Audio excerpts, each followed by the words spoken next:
Bonsoir, nous sommes ravis de vous retrouver pour ce nouvel épisode de Plus belle ma Sarthe, l'émission consacrée au patrimoine sarthois. Ce soir est mis à l'honneur la commune de Chemiret-le-Gaudin.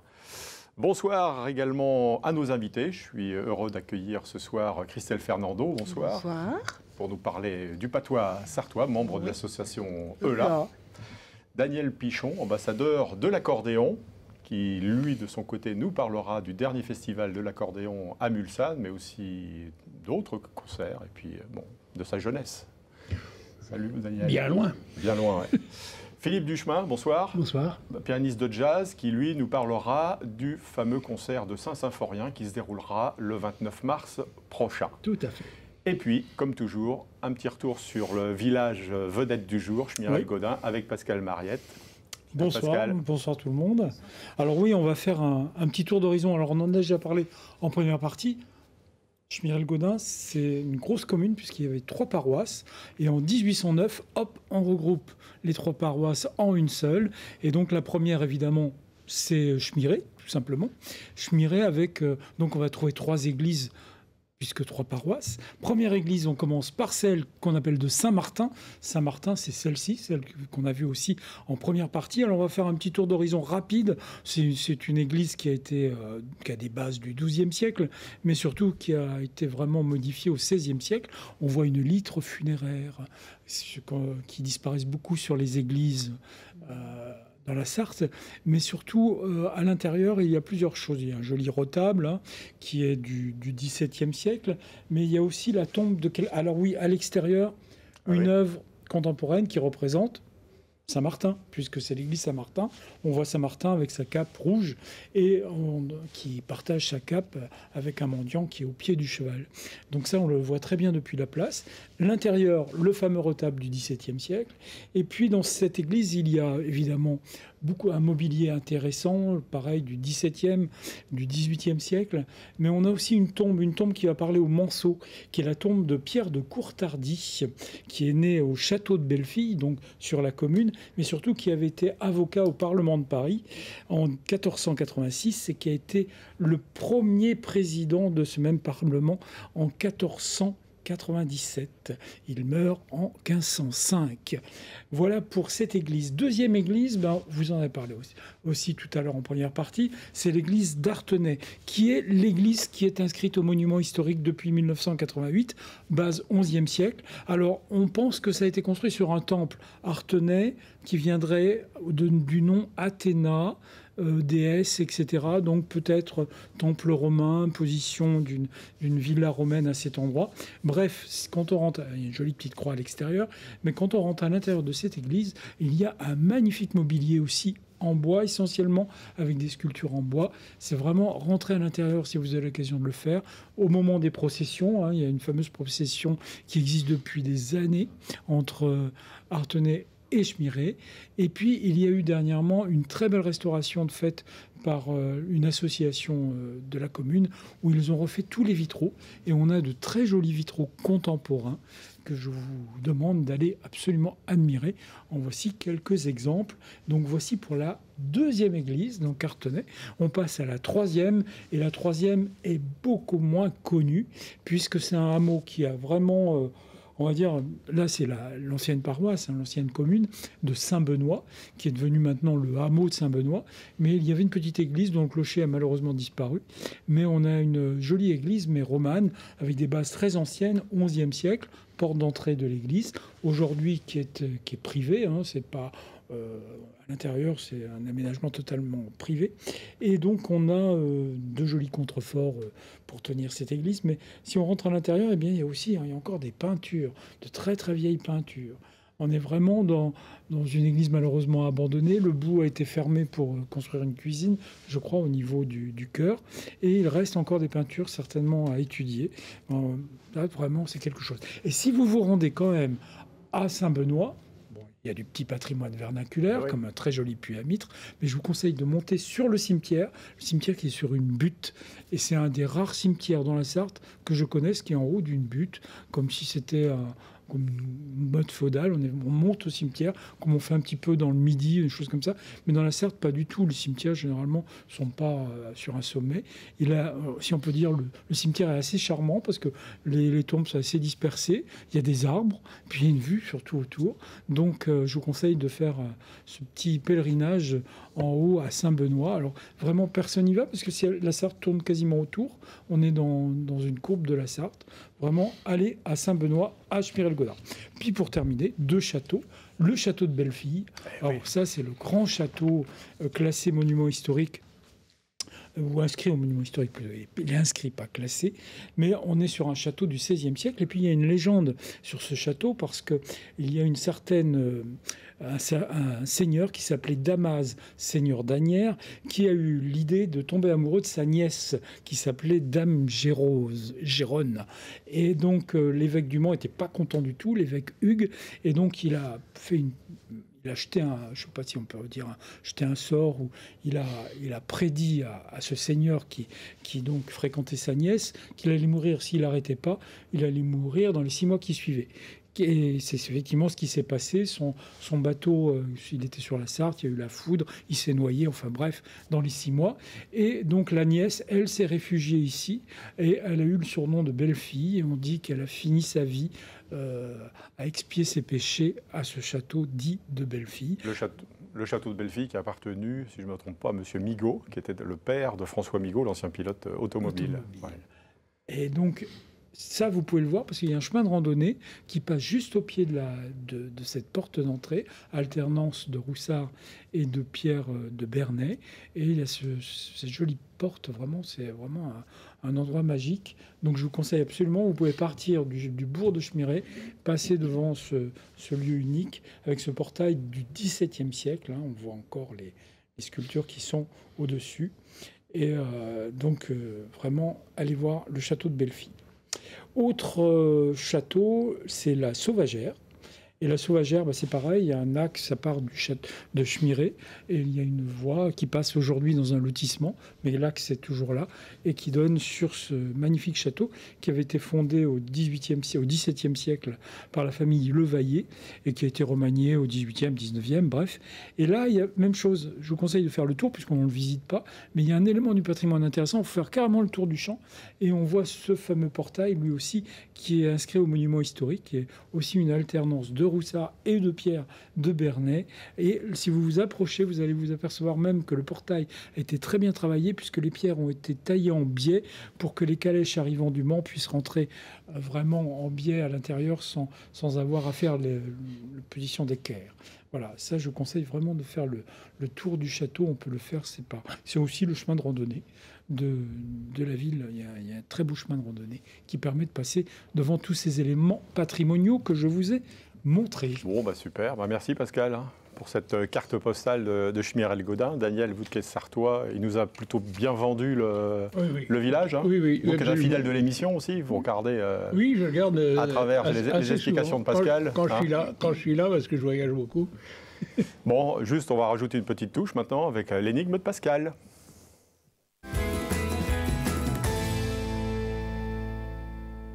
Alors, au XVIIIe siècle et XIXe siècle, il y avait des activités dans tous ces bourgs. Je vais vous en citer 4, et il y en a une qui n'était pas du tout une activité à Schmirel-Godin, et je vous propose de deviner laquelle. Alors, qu'est-ce que l'on ne faisait pas? La fabrication de clous, en solution A. En B, l'extraction de la marne, en B. C, la fabrique d'étamines. Et en D, le pompage d'eau par éolienne.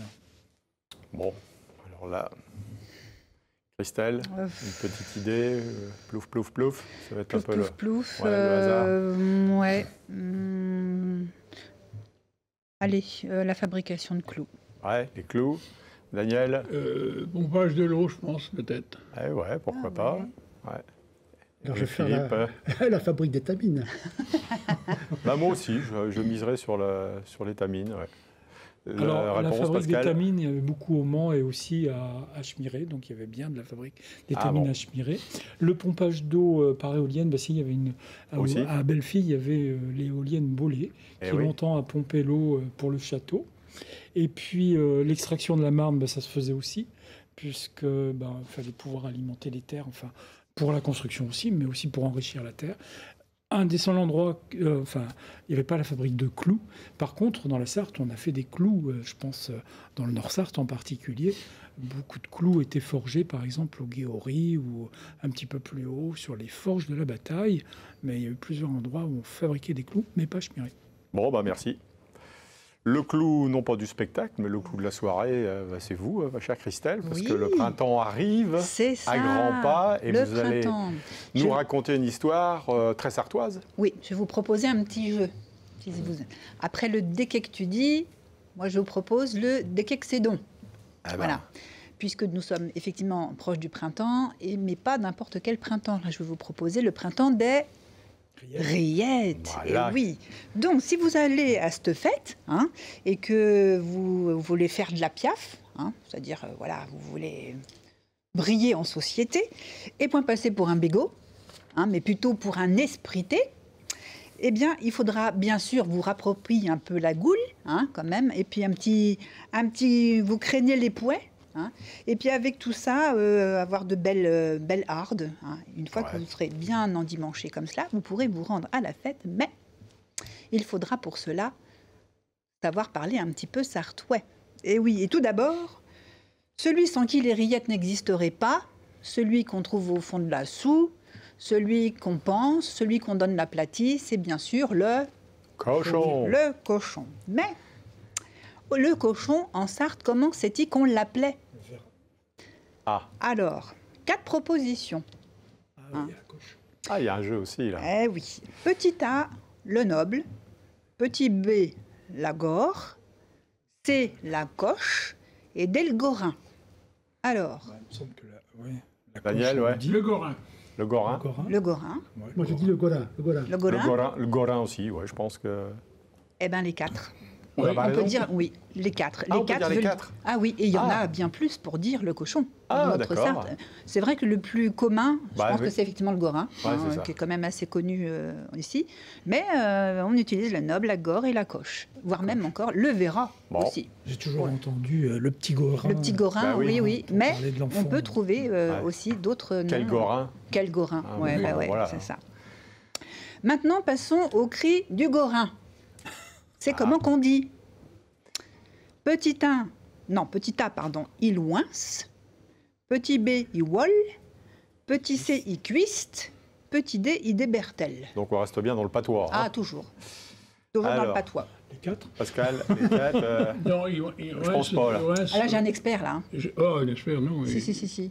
Il y a un intrus. Ouince, je dirais ça, mais c'est pas tout à fait mon sartois à moi, c'est pour ça. Moi, je dirais ouince aussi, sans savoir, parce qu'on n'est pas au courant. Et Philippe ? Ouince, je suis pour ouince. Ça ouince aussi ? Eh bien, là aussi, on peut... Non, pas le D. Déberteler, ça ne veut pas dire ça, déberteler. Déberteler, ça veut dire parler. Mais le cochon, il ouince, il wol et cuiste. On peut dire les 3 aussi. Voilà. Bon. C'est plus commun de dire qu'il cuiste. Après, on peut comprendre que cuit, enfin quand on connaissez le cri du cochon, je ne vais pas vous le faire, mais voilà.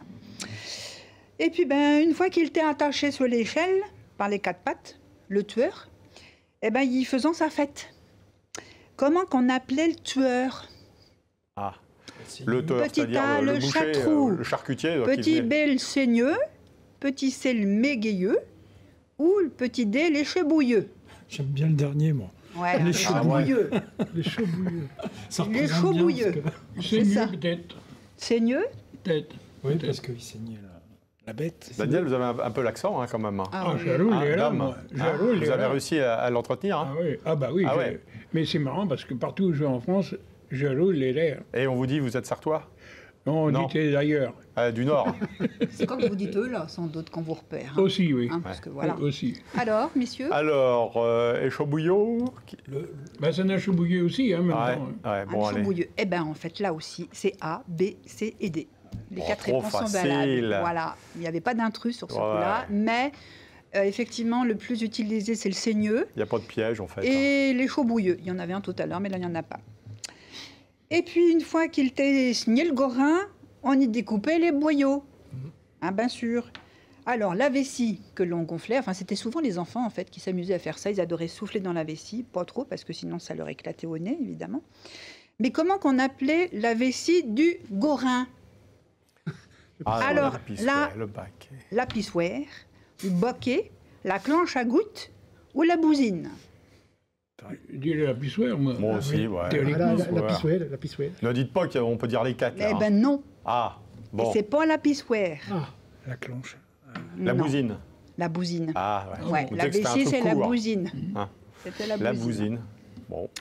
Et comme dans le cochon, tout est bon, hein, c'est oui. connu, on y retirait les poumons, la rate et le foie. Comment qu'on appelait ça? La courée, la tripaille, le mou ou les béillons?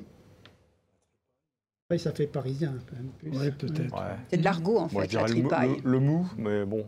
Mais je Non, comprends. ça aussi, c'est de l'argot. C'est de l'argot, bon, Ouais. d'accord. Le béillon, béillons, c'est les une béillons, pure les invention de ma part. Alors, les C'est béillons. la courée. Ah, la courée. D'accord. Ah bon? Oui, c'est la Bon, Et courée. là, il y avait une réponse possible. Exactement. La courée. Réponse A. J'apprends le sartois. Ouais, ouais. Ouais, il y a encore des choses, hein. Ouais. On en apprend tous les jours. Hein. Et puis, cette partie de gras qu'il y a dans le jambon, Ouais. qui s'appelle donc la couenne, comment c'est-il qu'on l'appelait? Petit A. Non. Voilà. Voilà. Le raquois. Petit B, le raccoin. Petit C, le raquier. Petit D, la raquette. Aucune idée. Quoi, peut-être, non. Moi, le raquois, ouais, aussi. Ah, Philippe. Ça sonne plus. Ben, raccoin. Ça fait, ça fait, ça fait plus, ça fait plus musicalement, sartois, le raquois. Bah, honnêtement, aucune idée. C'est votre dernier mot, Jean-Pierre? Allez. Eh bien, c'est le raquier. Ah, dame. Dame, c'est le Qui le raquier. cru Qui le cru? raquier, Eh oui. oui. Là, bah non, c'était pas... Et puis, ben, une fois qu'on avait tout bien découpé le gorin, on faisait évidemment les andouilles, le boudin, les grillades, le lard, le pâté et les rillettes, bien sûr, quand même. Les rilles. Les rilles. Ouais. On les enfergeait dans un pot qu'on ramarait dans le récier. C'est Voilà, ça. dans une... dans Ah, un- ouais. comment- Ouais. pas un C'était placard. bain au frais. À l'époque, il n'y avait Bah, pas, il y avait bah pas non. de frigo. Hein. Et puis Le dessus, réfrigérateur. on mettait une couche de saindoux. Eh oui. Et puis quand... Énorme. Une énorme couche de saindoux. Puis ben, au fur et à mesure du temps que le temps passait, le saindoux il devenait jaune. Oui. Ça se développait comme si vous appelez ça, vous ici les vilotiers, le mycélium. Hein. Ben, quand c'était comme ça, ils enlevaient tout ça dessus, ils donnaient ça aux gorins à manger. Ou ils mettaient pour graisser les roues de charrette. Ah, bah oui, bien vu. Ok. Et puis ils refaisaient cuire une énième fois pour un petit peu éventuellement casser un petit peu les microbes qu'il y avait là-dedans, hein, parce que je crois qu'il y en avait. Ils rajoutaient des pommes de terre Ouais. et ça faisait un plat qu'on appelait comment, ce plat-là? Telle est la question. Alors, petit A, un trompe-goule. Petit B, un trompe-chroniqueur. Petit C, un trompe-bonhomme. Petit D, un trompe-loche. Un trompe-goule, peut-être, non? Une goule, ouais, ça nous paraît, ça sonne aussi. Trompe-goule, je croyais que c'était un alcool, moi. Et bon. Il est de la goule. Il est de la goule. Un trompe-goule. Bon, Philippe. Alors, on va essayer le bonhomme. Allez, le bonhomme. Allez. Alors, verdict. Eh bien, les deux sont bons. La réponse A et la réponse C sont de bonnes réponses. Bon. Un trompe-goule ou trompe-bonhomme. Une goule. Très bien. Voilà. Bon, bah super. Bah, Eh bien, merci, moi, vous êtes Christelle. On en- parés pour aller au printemps des rillettes. Eh ouais, Vous allez avoir le bon vocabulaire. une grande et manifestation une grande annuelle. manifestation, oui, qui est du 15 au 23 mars. Parfait. Voilà. Merci en tout cas, Christelle. Avec plaisir. À bientôt. À bientôt. On enchaîne tout de suite avec l'histoire du jour. Eugène Marcel, inventeur de la fameuse Mancel, la maison, au XIXe siècle, a été constructeur de maisons, réponse A, préfet de la Sarthe, réponse B, ou architecte, réponse C. Est-ce que ça vous cause, les amis? Je dirais architecte. Bon, Pascal, sûrement. Oui. je pense, Architecte, forcément. Christelle. Moi, je dirais architecte. Daniel, Moi, je dirais préfet de la Sarthe. préfet. Ah oui. Dame, Préfet. préfet. Ah. Moi aussi, Eh préfère. bien oui, c'est bien ça, préfet de la Sarthe. Donc l'appellation Mancel ne vient pas, comme on pourrait le croire, en référence au nom de la ville. Mancel vient de monsieur Eugène Mancel, préfet de la Sarthe de 1839 à 1847. Ce Lorientais a joué un rôle majeur dans la modernisation de la ville, les transports par exemple, et y compris le train, hein, et est aussi à l'origine des logements appelés Mancel, devant accueillir les populations pauvres ou en difficulté. Des maisons étroites et bâties selon un alignement le long de la chaussée. Des habitations avec des plans de construction quasiment identiques. Voilà, on s'en souviendra, Eugène Mancel. Un autre préfet qui était célèbre, c'est le préfet Pouvel. Ah oui? Qui a interdit les balles à l'accordéon à Paris. Ah, mais il n'était pas sartois, lui? Non. Non, il n'était pas... Il était à Paris. Non, mais vous en souvenez, là, celui-là, parce que bon, c'était un drôle de musicien. Hein. Voilà. Ouais. Bon, bah, merci Daniel pour cette précision. On parlera avec vous tout à l'heure d'accordéon. On passe sans transition au jazz et à la musique classique, puis tel que sera le menu du 29 mars à Saint-Fymphorien dans le cadre d'un concert, donc baptisé, mon cher Philippe Duchemin. Alors c'est trio jazz, donc mon trio qui s'appelle Philippe Duchemin Trio, et le quatuor Euterpia. Alors en fait, c'est la rencontre du jazz et de la musique classique. Le trio jazz et le quatuor classique. Alors le trio jazz, c'est un trio avec lequel je joue depuis 2008, qui est composé des deux frères Levent, qui sont deux jumeaux qui habitent à Marseille. Et je joue très très souvent avec eux. Et donc ce trio utilise donc un quatuor à cordes, et ce quatuor à cordes, c'est un quatuor issu du Conservatoire du Mans. Ce sont des professeurs du Conservatoire du Mans.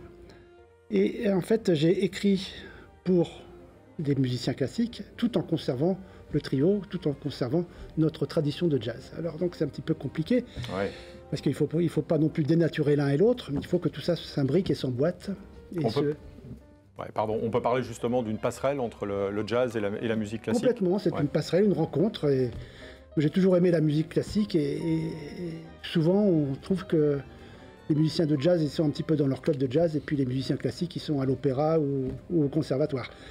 En fait, on se rencontre assez peu et le fait de créer donc une formule un petit peu trio jazz et quatuor à cordes, et bien là maintenant on apprend à se connaître.